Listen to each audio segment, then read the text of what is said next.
It is time to take a stand. Show your hand. We've been talking for too long. Show your hand.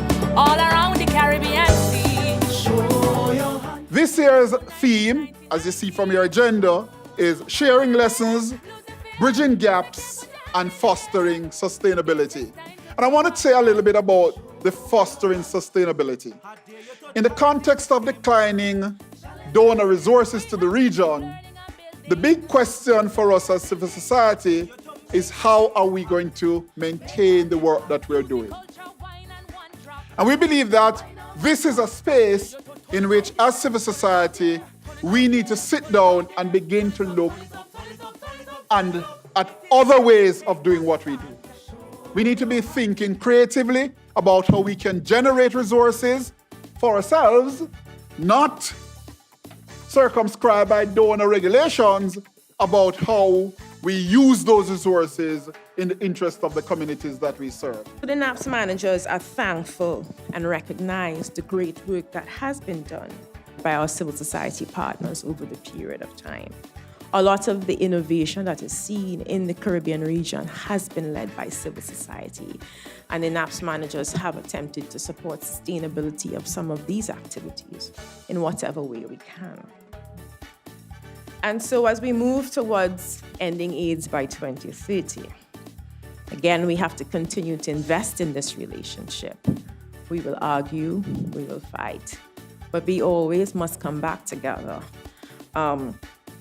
to sustain our relationships, to ensure that we keep the work in focus.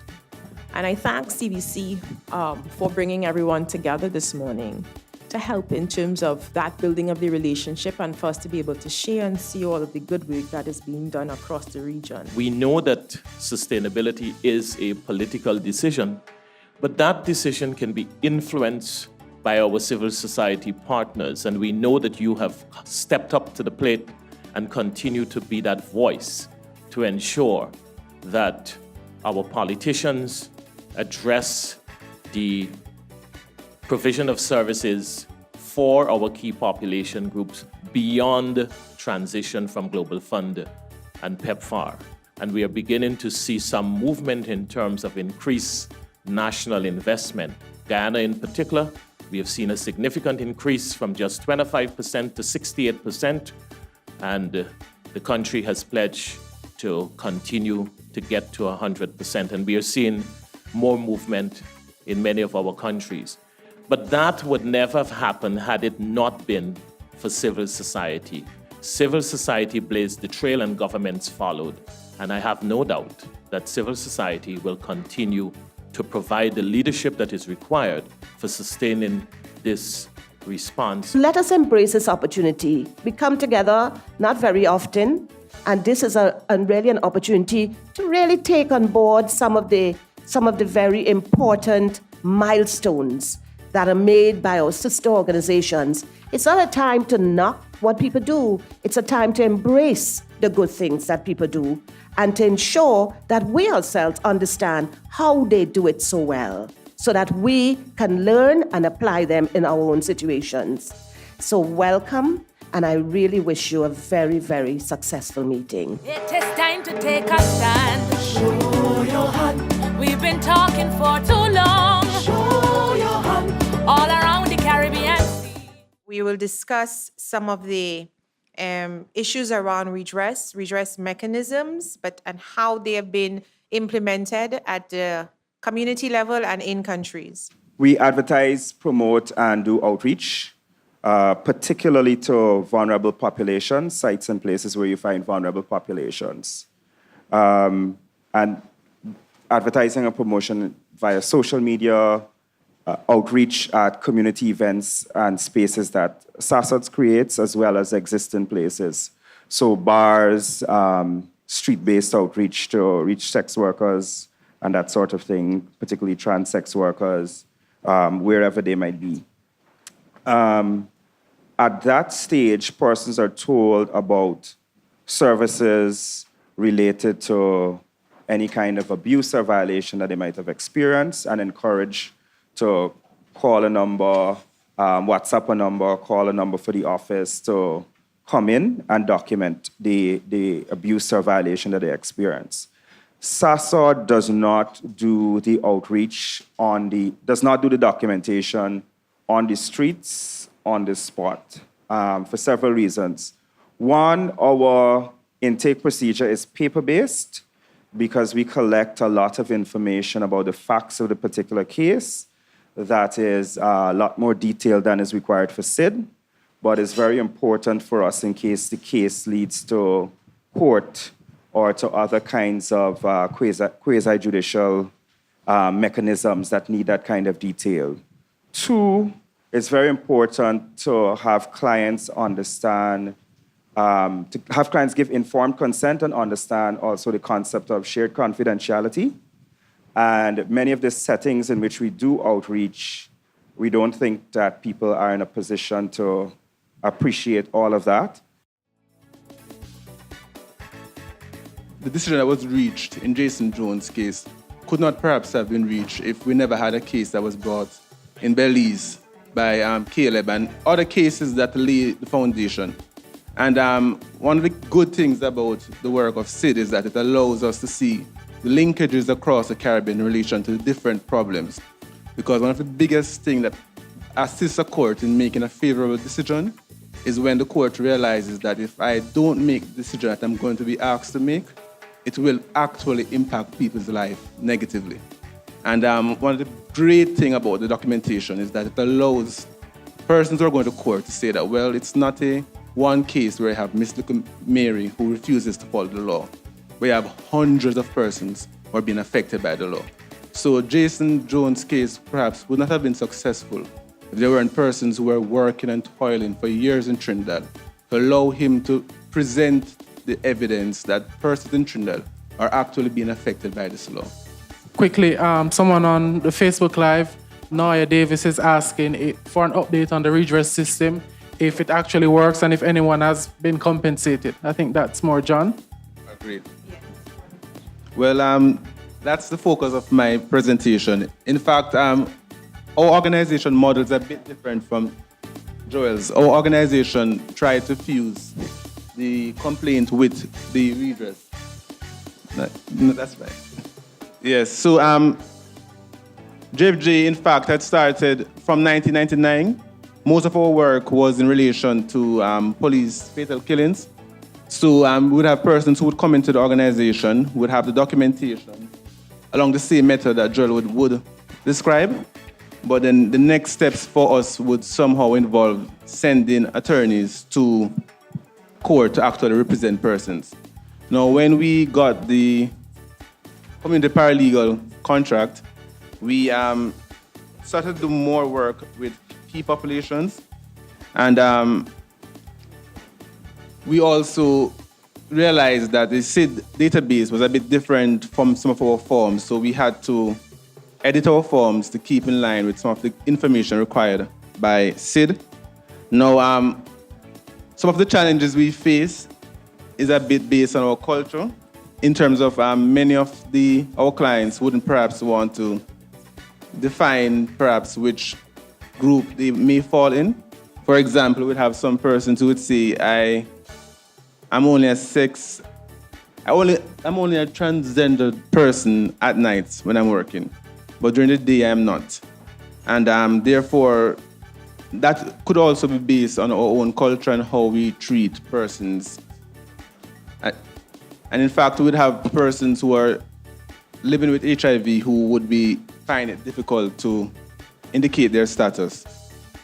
We have been able, in some of our cases, to get court-binding decisions in relation to how persons should be treated. And in fact, what we have realized, and this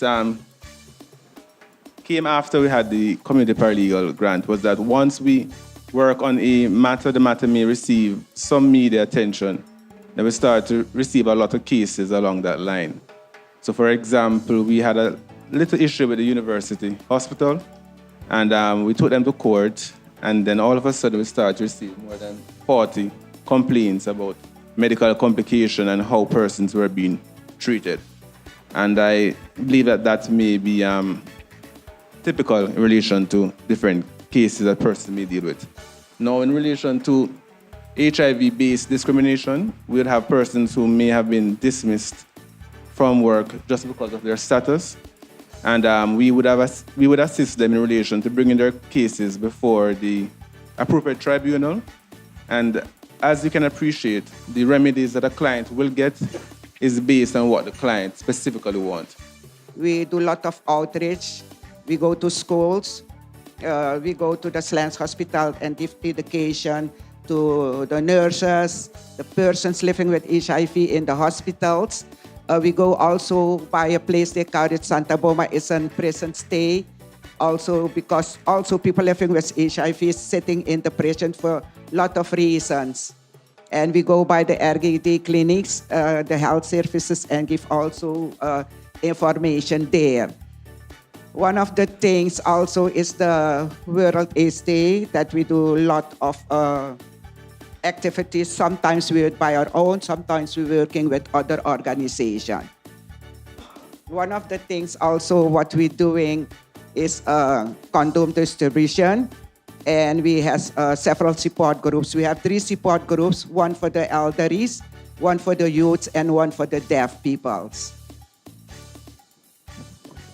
The successes that we has in the past was the capacity building training, and with that training, a lot of CBOs, we do a lot of things, and we see with that training, in Suriname, where working groups come together and they call themselves CNFI. And with that working group, we hope that we can do more advocacy about human rights things. It is time to take a stand. Show your hand. We've been talking for too long. There were fears on every side. So the CSOs want the government support, but they're afraid of losing their control and their autonomy on how they do things. There's a fear of meeting the government requirements, because they think the government requirements. For example, we had some that were registered, some not registered, some partially registered, some with tax, like you would have to do some tax thingies and stuff. And they really, because they are small entities, they were not able to do some of that. And these are legitimate concerns that, we have to really give some attention. The politics of it, I can't tell you which country, but like in one country, no, I can't tell you.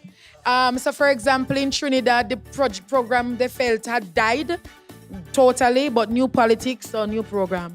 So like those, they're wondering if when they latch on to this government support thing, what it will mean for them and how it will be viewed in subsequent governments to come. Will it be something that's a policy decision versus a political decision?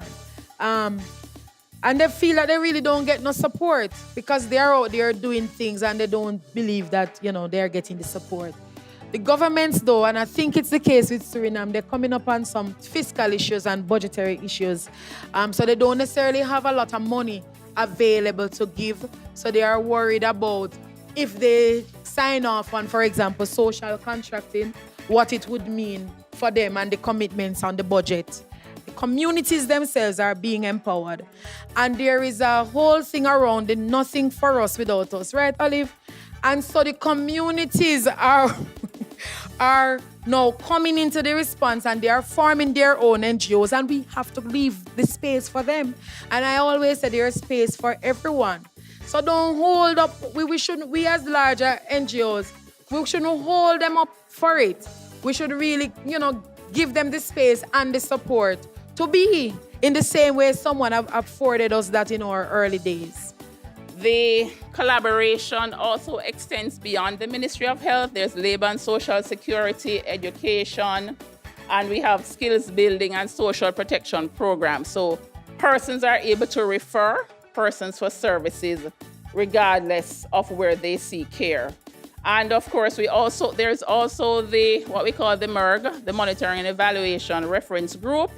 Again, the CSOs are a strong part of that with regards to strategic information within our context. So I think for our HIV response, even though we have our challenges, there is full involvement of our CSO partners. Government has their little things sometimes, but I think our relationship in the Jamaican context has worked well for us, and we are able to sit in one space. We have our quarrels, but at the end of the day, our objective is the same, and as long as that remains in place, then we will continue to work together as successfully as we can. One of the other things we can work together on, I think, might be strategic partnerships, because sometimes, for example, funding may be available for KP-led organizations, but KP-led organizations may not be necessarily providing KP services. So if you can have that strategic alliance, you can have some of those types of things being supported. So in terms of the opportunities to support and sustain KP-led activity, the recognition of the NAP manager as an advocate and being able to communicate in terms of some of the tools that we would need to be able to advocate. The development of CSO investment cases and or evaluations. That case that you described with Belize in terms of the survey being implemented one way versus another way, that's a strong advocacy tool. If we could have that in black and white, you could say, well, okay, the next time we want to do a survey, it's going to be done. We would like to do it this way. Trinidad and Tobago is currently developing new procurement legislation, and there's an opportunity here for there to be a discussion in terms of how civil society can be engaged. How can we work with civil society so that we don't just say, well, we have to do something, we have to get 3 quotes. We can say, well, you know, this is a civil society agency that has this skill set, that has this geographical reach. We are going to work with this civil society to implement this activity because this is going to have the best outcome for us. This is sacred space for civil society in the Caribbean. We rarely get a chance to be able to come together and share what we do, how we do it, and what has made us successful.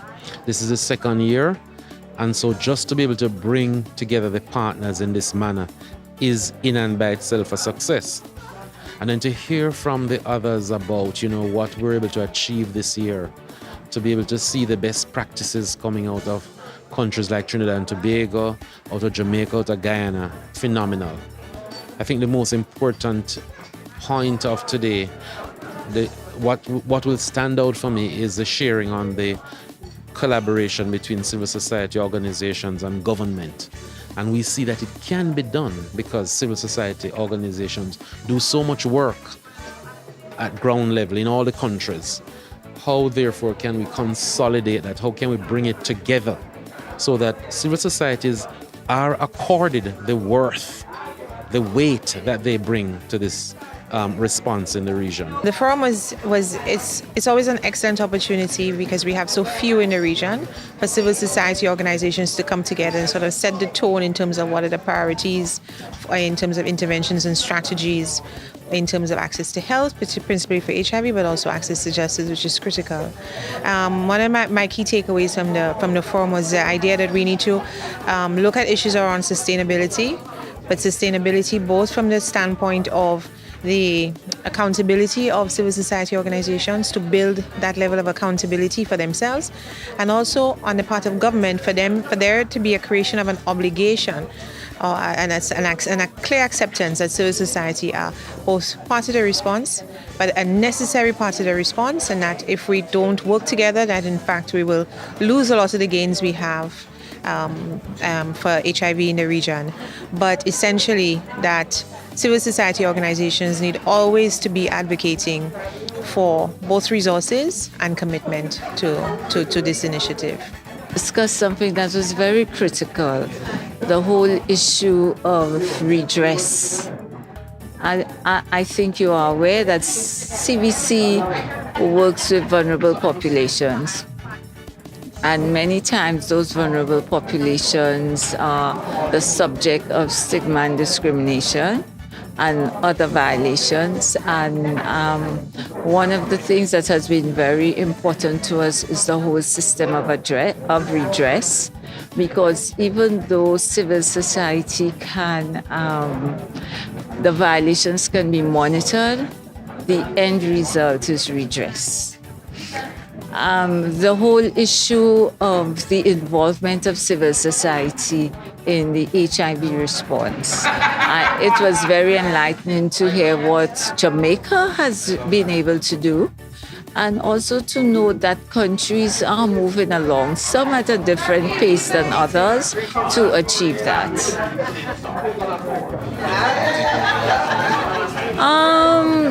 The takeaway for today, that if we are to sustain the response, the meaningful involvement of civil society is critical. It is time to take a stand. Show your hand. We've been talking for too long.